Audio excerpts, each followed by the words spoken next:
Bienvenue à notre cours d'aujourd'hui. Nous allons vous présenter une réflexion sur le travail. Une réflexion sur le travail et la technique. C'est un thème qui est travaillé, qui est étudié par les philosophes, par les économistes et les sociologues.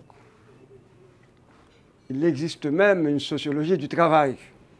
Pourquoi parler du travail? Et quelle est l'importance du travail? Et si nous voulons être plus directs, on peut se demander quelle est l'importance du travail en Haïti. Bon, je ne vais pas répondre à cette question, mais vous êtes des jeunes. Je ne sais pas si la plupart d'entre vous ont déjà travaillé. Je ne sais pas si la plupart d'entre vous cherchent du travail. Si vous souhaitez travailler et étudier en même temps. En tout cas, nous sommes des êtres humains. Et dans l'histoire de l'humanité, les hommes et les femmes ont toujours travaillé. Par conséquent, nous qui sommes en Haïti, nous sommes invités à réfléchir sur le travail. Nous savons aussi très bien qu'on ne travaille pas suffisamment. Nous savons aussi que les jeunes diplômés, avec leur diplôme, avec leur qualification, ont du mal à trouver du travail dans ce pays. Que signifie donc travailler en Haïti? Je pense que vous avez intérêt à réfléchir en équipe, à organiser des débats autour du travail en Haïti et plus spécialement du travail des jeunes.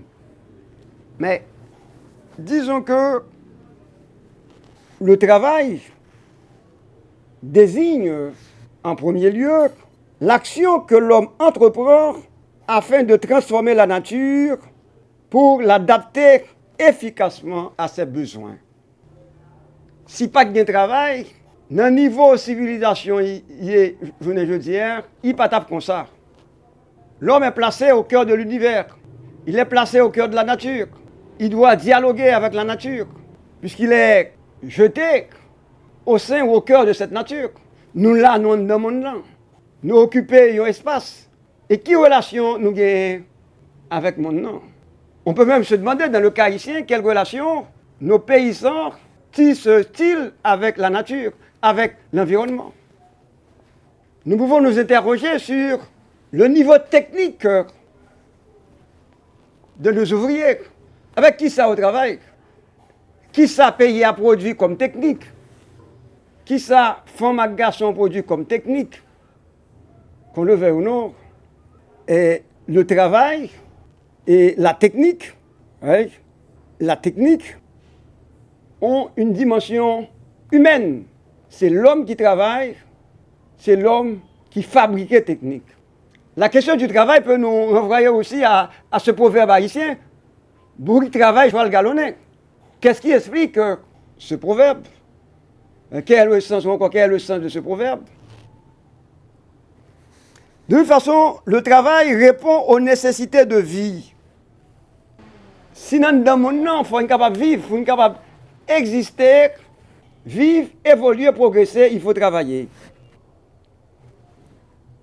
En philosophie, on s'interroge sur la dimension humanisante du travail et de la technique comme expression de la culture. Et là, c'est relation qu'il y a entre nature et culture. Expression de la culture, le travail, la technique. Je ne travaille instrument que de métier. Qui relation il y a avec la réalité haïtienne? Arrivons-nous à transformer la réalité haïtienne? Arrivons-nous à modifier la réalité haïtienne? Mais le travail a eu également le sens d'une malédiction. C'est ça nous voyons dans la Bible, dans le livre de la Genèse. Donc c'est la punition infligée par Dieu à Adam suite au péché originel. Et le travail annonce un nouveau rapport avec la nature, selon la Bible bien entendu.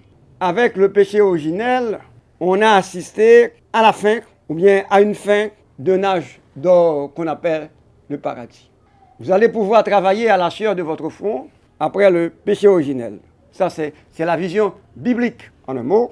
Et il y a la nécessité de travailler pour justifier sa présence dans le monde.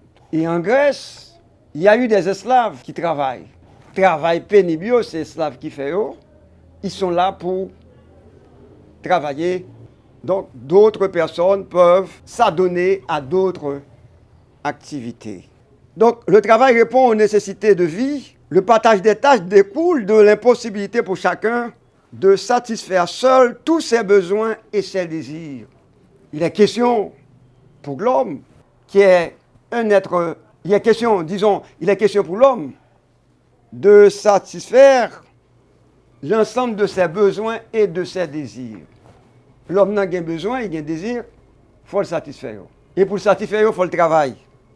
Ainsi, nous pouvons dire que les hommes sont liés par les contraintes de la vie et la société, nées de la division du travail, qui permet aux uns et aux autres d'échanger le produit de leur activité.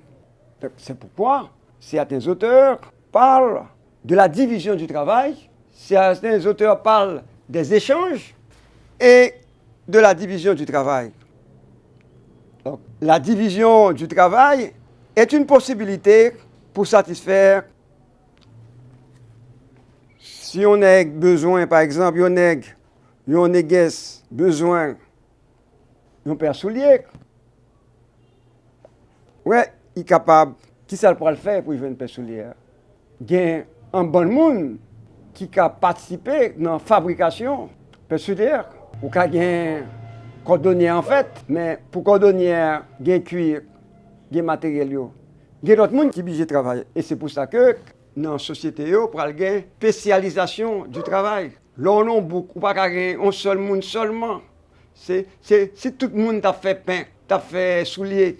Donc, la division du travail est importante parce que l'homme, il faut qu'il trouve un moyen pour être capable de gagner un temps. Ouais, l'aime dit gagner un temps, c'est-à-dire que chaque monde a parti, il a fait notre travail là, donc temps reparti. Donc, il y a un bon auteur qui travaille question ça. Il y a par exemple le grand sociologue français Émile Durkheim, D-U-R-K-H-E-I-M. Émile, vous pouvez faire des recherches sur la division du travail chez Durkheim. Il y a également Platon qui a travaillé la question du travail dans l'un de ses livres qui a pour titre La République.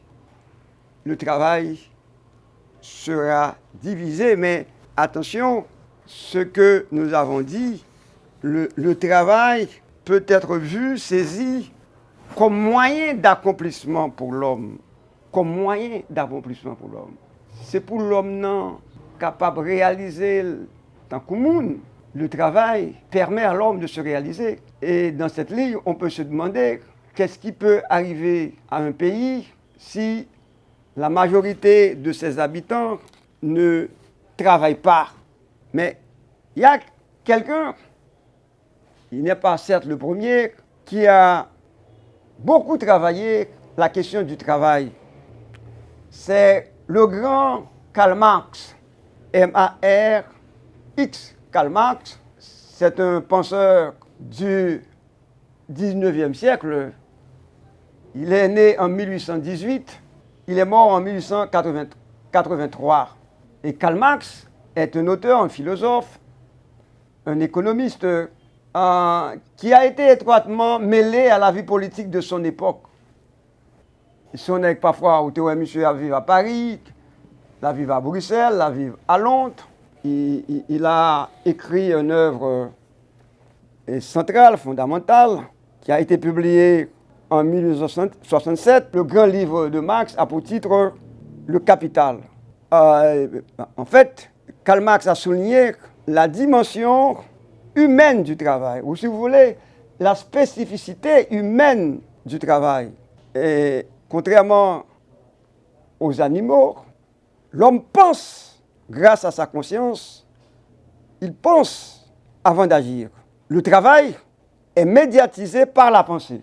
Ça veut dire souvent un ingénieur qui parle bâtir, qui parle travail, il faut d'abord, à partir de conscience, il conçoit. Et le travail, son travail est médiatisé par la pensée et la technique que nous pouvons considérer comme un ensemble de moyens et artificiels inventés par l'homme pour produire selon ses besoins est la marque de cette intelligence. C'est très très important. Capable de s'interposer entre l'action et la matière. Donc l'homme n'a pas créer outil pour le capable de travail. Et il faut rappeler que le philosophe Aristote montre que la main est la marque de l'intelligence humaine parce qu'elle est capable de tout saisir et de tout tenir. Ouais, les Aristote, c'est qui nous était capable de dire, qui était là, qui était vivre avant Jésus-Christ, qui t'a fait philosophie, il t'a fait réflexion ça, il y a des mains l'homme, ok? La main est la marque de l'intelligence humaine parce qu'elle est capable de tout saisir et de tout tenir. Donc, mais l'homme qui travaille en utilisant ses facultés spécifiques, tout ça l'homme non, intelligence, imagination, tout ça, l'homme qui travaille en utilisant ses facultés spécifiques se transforme également lui-même et par là même s'humanise. L'homme développe ses facultés propres, conscience, volonté, imagination, et en ce sens, le travail cultive l'homme, l'élève à son humanité. Retenez bien cette expression, cette phrase. Le travail cultive l'homme, l'élève à son humanité.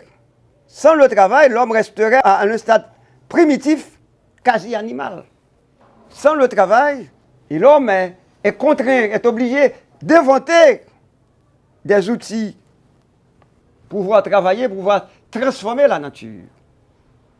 Et chaque outil, ou encore chaque méthode inventée par l'homme, permet d'améliorer l'existence humaine. Nous, tout ça, l'homme a inventé depuis toujours. Les machines. Je vous invite à faire un travail sur le concept de machinisme, M-A-C-H-I-N-I-S-M-E. Et ces derniers temps, nous assistons à l'essor des nouvelles technologies. Nous avons Internet. Nous sommes à l'ère de l'intelligence artificielle. Et grâce aux nouvelles inventions, l'homme peut s'affranchir graduellement, progressivement, de la nécessité, ce qui va lui permettre de trouver du temps pour se consacrer à la culture, ou si vous voulez, au loisir, lui permettant de s'accomplir ailleurs que dans le travail. Faut l'homme non travail, etc. Mais à cause du développement technologique, à cause de outils, bien outils, machines qui commençaient à remplacer l'homme, et ça permet l'homme non capable de temps pour consacrer à l'autre activité qui pas travail. Par exemple, il a du temps pour aller dans le théâtre, il a du temps pour lire, etc., etc. Mais attention, et attention, le travail, la technique peuvent être vus, saisis, peuvent se transformer en facteurs d'aliénation. Ça veut dire quoi concrètement? Facteur d'aliénation, c'est-à-dire le travail et l'essor, L, apostrophe, E, 2S, O, R, de la technique, ça veut dire développement technique, dans certains cas, s'accompagne d'une certaine décadence morale. Et c'est un grand philosophe qui nous a aidés à saisir cette réalité. Il a pour nom Jean-Jacques Rousseau. Dans son livre Discours sur l'origine et les fondements de l'inégalité parmi les hommes, discours sur l'origine et les fondements de l'inégalité parmi les hommes, il nous dit, l'homme qui s'affranchit de la nature et qui devient supérieur aux animaux s'emploie ensuite à devenir le maître des uns et le fléau des autres. Il veut étendre sa supériorité à l'espèce humaine. C'est pourquoi nous parlons de la décadence morale. C'est-à-dire, dans certains cas, l'homme est asservi par ses propres productions. Ou si vous voulez, les progrès techniques n'entraînent pas immédiatement des progrès au niveau social.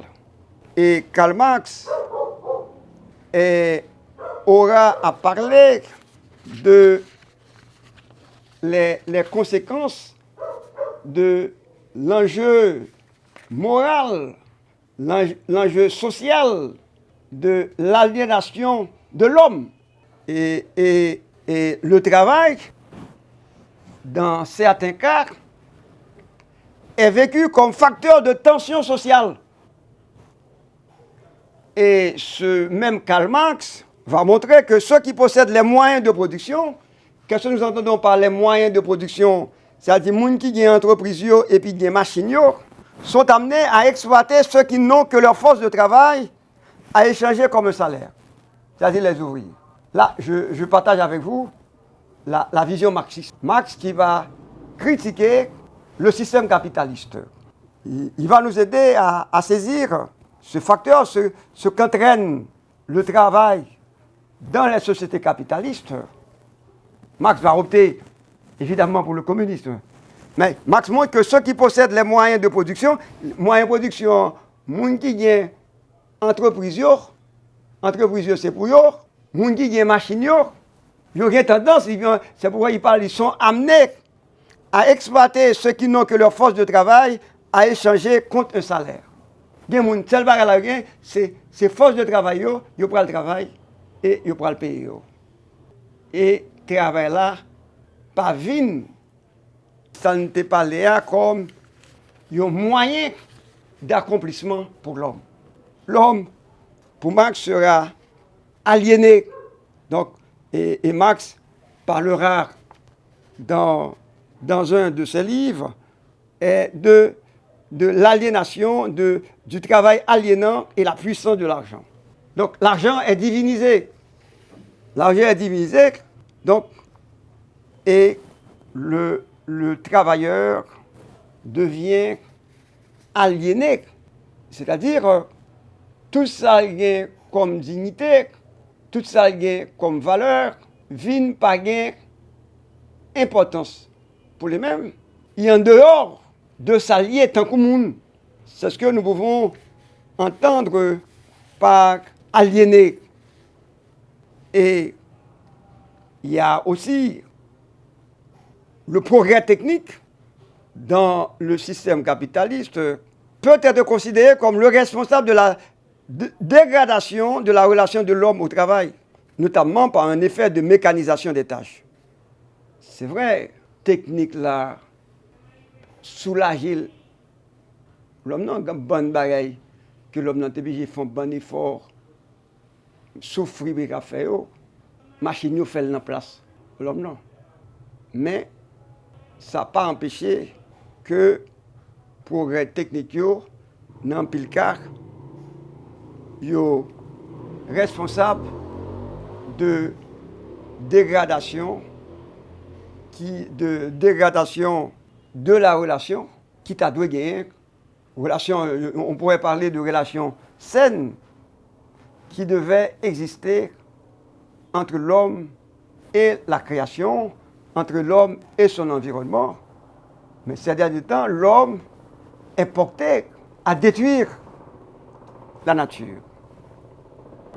Un dernier point, y a-t-il lieu, ou existe-t-il des moyens pour pouvoir garantir au travail sa valeur humaine?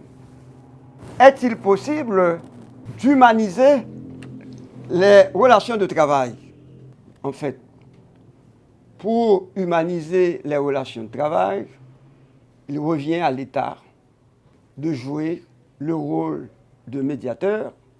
Il s'agira également de trouver des lois LOIS, permettant également de donner au travail sa spécificité humaine, que l'homme ne soit pas aliéné.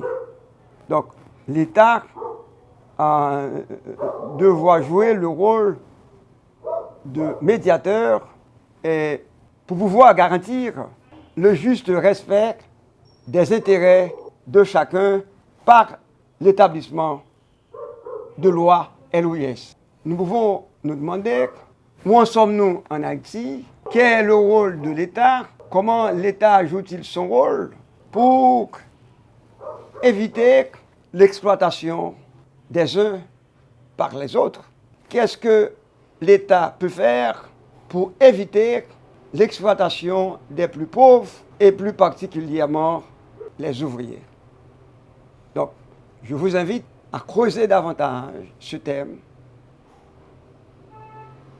Je vous invite à organiser des débats autour de cette notion. Et pour finir, que doit faire un État pour permettre à sa jeunesse de travailler, de permettre à sa jeunesse de trouver un emploi ou bien un travail libérateur.